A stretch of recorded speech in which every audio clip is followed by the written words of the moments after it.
আমরা একটা পোল করতে চাই আসলে যে জিনিসটা সম্ভাব্য হতে যাচ্ছে বা ঘটতে যাচ্ছে বা আজ করা হচ্ছে সেটা আসলে কতটুকু রিয়েলিটি।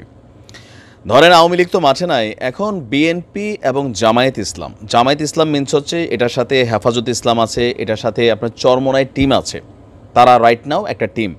অপরদিকে বিএনপি আপনার হচ্ছে সিঙ্গেল টিম বাট বৃহত্তর টিম। তা আপনি কি মনে করছেন যে এই মুহূর্তে যদি এই দেশে সুষ্ঠু একটা নির্বাচন হয় তাহলে জনগণ কাকে ভোট দিবে? জামায়াত ইসলামের জোটকে ভোট দিবে নাকি ধরেন বিএনপিকে ভোট দিবে? অথবা বিএনপিকে ভোট দিলে আওয়ামী লীগ যেই গত ১৬ বছর দুঃশাসন চালিয়েছে, লুটপাট করছে, রাহাজানি করছে, সেগুলো ১০০ থেকে বিএনপির হাতে গেলে কত পার্সেন্ট কমবে? অপরদিকে জামাতের হাতে গেলে ১০০ থেকে কত পার্সেন্ট কমবে? আপনি অ্যাজ এ ভোটার হিসাবে নিচে লিখতে থাকেন আর আমরা বাকি বিশদ আলোচনা করছি। বাংলাদেশের গণমাধ্যমে প্রতিদিন ৫০ থেকে ১০০টা নিজেরা জবরদখল, লুটপাট, চাঁদাবাজি এরকম ইস্যুতে প্রতিদিন ঘটনা ঘটছে। তবে ব্যতিক্রম হচ্ছে বিএনপির হাইকমান্ড। এরকম পরিস্থিতি দেখে জনগণের মধ্যে একটা রিয়াকশন হচ্ছে। অপরদিকে আপনি দেখেন জামায়াত ইসলামের যে পলিটিক্যাল সিস্টেম বা এথিক্স, গণমাধ্যমে জামাতের আমির সাক্ষাৎকারে বলছে দীপ্তি চৌধুরীকে যে প্রকাশ্যে অথবা গোপনে জামাত কোনো বা জামাতের কর্মীরা কোনো আকাম কুকাম করে পারলে প্রমাণ দেন। ৭১ নিয়ে একটা বক্তব্য দিয়েছে, তবে তার এই বক্তব্য নিয়ে সমালোচনা আছে যে ৭১ নাকি জামাত মুক্তিযুদ্ধের বিরোধিতা করে নাই। এইটা নিয়ে আবার মানুষের সমালোচনা আছে যে ৭১ তো রাজাকার ছিল জামাতিরাই। এখন তিনার এই বক্তব্যটা নিয়ে আবার নতুন করে আরেকটা টার্নিং আছে, বাট বাকি বক্তব্যগুলো যদি আমরা ধরি জামাতের একটা ক্লিন একটা ইফেক্ট কিন্তু তৈরি হচ্ছে। এখন ডক্টর মোহাম্মদ ইউনূস তিনি যদি খুব শর্ট টার্মে একটা নির্বাচন দিতে চান, তো সেই ক্ষেত্রে ক্ষমতা আগামী ৬ মাস পরে যদি নির্বাচন দেয়, এটা কিন্তু প্রেডিকশন বলছে। প্রতিদিন পত্রিকার খবরগুলোতে মানুষ ভাবতেছে বিএনপি আওয়ামী লীগ মুদ্রার এই পিঠ এবং ওই পিঠ। তবে ওই যে বলছিলাম হাইকমান্ড ভিন্ন। তারেক রহমান দেখেন জনগণের কাছে আস্থার জায়গাটা ফিরিয়ে আনার জন্য সুন্দর কিছু উদ্যোগ নিয়েছেন, যেটা বিএনপি জীবনও করে নাই। যেমন প্রথম দেখেন সারা বাংলাদেশে এই যে একটা পোস্টারিং খেলা শুরু হয়ে গেছিল, মনে হচ্ছিল বিএনপি ক্ষমতায় বসে যাবে, ভাই পোস্টার ব্যানার দিয়ে ছায়া ফেলছিল, সব কিন্তু তোলাইছে। কারণ মানুষ এগুলা পছন্দ করে না, তিনি কিন্তু এটা বুঝতেছেন। পাশাপাশি বিএনপির হাইকমান্ডে যারা আছেন, মির্জা ফখরুল ইসলাম বা রুহুল কবির রিজভী, তারা কিন্তু আরেকটা বার্তা দিচ্ছেন যে আওয়ামী লীগ করে ভালো মানুষ, তারা কিন্তু মামলার আসামি করা যাবে না, আপে তাপে মামলা দেওয়া যাবে না, তার উপরে মব জাস্টিস করা যাবে না। বিএনপির হাই লেভেল এটা বলতেছেন, কিন্তু সমস্যা হচ্ছে আওয়ামী লীগ এবং বিএনপির মধ্যে চেইন অফ কমান্ডে লোয়ার লেভেলে যে সকল নেতাকর্মীরা আছেন তারা এটা মানে না। বিপরীত দিকে জামাতের একটা ডিফারেন্ট চিত্র আছে। উপর লেভেল থেকে যা কইছে একটা দায়িত্ব বিহাজাল ইমাম, এটা তারা ফলো করে।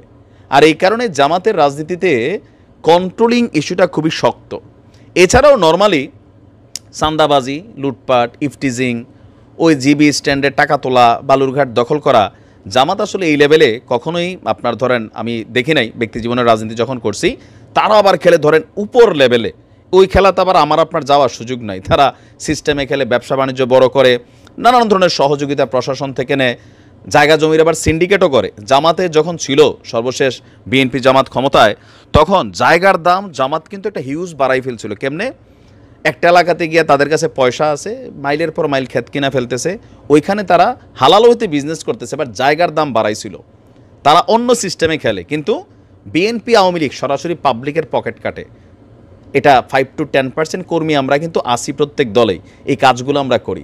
তো এরকম প্রেক্ষাপট যেটা এখন দেখা যাচ্ছে, মব জাস্টিস বলেন, বিভিন্ন জায়গায় যা ঘটছে, এই সকল ঘটনা যদি আরও 6 মাস ঘটতে থাকে, বিভিন্ন জায়গায় বিএনপি উদ্যোগ নিচ্ছে। আমি আবারও বলি, ভালোটা ভালো বলতে হবে, নিজেরা উদ্যোগ নিয়ে দলের নেতাকর্মীদের বিরুদ্ধে মামলা দিচ্ছেন দলীয়ভাবে, এটা কখনো ছিল না, বাট তারা এই কাজটা করছে। তো এই সকল কিছু করার পরেও যে জিনিসগুলা মানুষ, আমজনতা, দলীয় কর্মীদের বাহিরে আমজনতা যে জিনিসটার জন্য অপেক্ষা করছিল, একটা সিস্টেম, যে একটা রাষ্ট্র হবে যেখানে শান্তি থাকবে, মানুষ নিরাপদে বসবাস করবে, আইনশৃঙ্খলা পরিস্থিতি ভালো থাকবে, মানুষে হানাহানি, রাহাজানি, গুন্ডামি, ছিনতাই, মেয়েরা বের হলে ইফটিজিং হবে না, ধর্ষণের শিকার হবে না, এই বিষয়গুলোকে যদি আমরা হিসাব করি, জামাত যেইভাবে তাদের অ্যাক্টিভিটিস চালাচ্ছে বা এক্স গুড রেপুটেশন, আর বর্তমানে বিএনপির x bad reputation plus right now যে রেপুটেশন সাংঘর্ষিক, তবে হাইকমান্ডরা প্রাণ দিয়া চেষ্টা করতেছে, লোয়ার লেভেল কন্ট্রোলে নাই।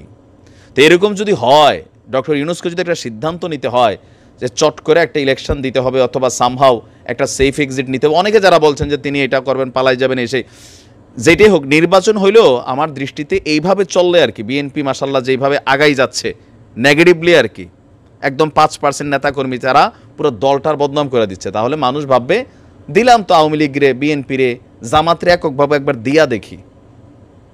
এই ফিলিংসটা মানুষের মধ্যে চইলে আসছে অনেকের মধ্যে, এটা মাথায় রেখেন। এখন সুষ্ঠু নির্বাচন কখন হয় সেটা তো আমরা জানি না, বাট পরিস্থিতি কিন্তু বিএনপির জন্য রেড জোনে যাচ্ছে। আর বিএনপি ক্ষমতায় যাইতে না পারলে এই 5% যারা লুটপাটকারী এদেরকে কিন্তু কন্ট্রোল করতে পারবে না, কারণ প্রশাসন এখন ফাংশন করছে না। একদম গ্রামের প্রত্যন্ত অঞ্চলে ছাত্রদলের নাম দিয়া এই যে 1-13 জনরে ঘাইয়ে ফেলছে লুটপাট করতে যাইয়া, তো এগুলো তো একটু ভিন্ন রকম দৃশ্যপট তৈরি করছে। ক্ষমতায় গেলে সব তারার মতো সোজা হবে, কিন্তু ক্ষমতায় যাওয়ার আগেই তো আপনার পরীক্ষাটা দেওয়া লাগতেছে। তো কেউ কেউ বলতেছেন যে ইউনূস সরকার আসলে জামাতের ফেভারে কাজ করছেন, আবার কেউ কেউ বলছেন যে না, তিনি নিরপেক্ষ আছেন। এর নানান ধরনের মন্তব্য আছে, বাট বিএনপির জন্য একটা রেড জোন, এটাকে ওভারকাম করতে হবে, সামহাও দলকে কন্ট্রোল করতে হবে, মানুষের কাছে ভালোবাসা দিয়া যে না আওয়ামী লীগ যা করছে আমরা আসলে তা করবো না, এটা প্রমাণ করতে হবে। কিভাবে?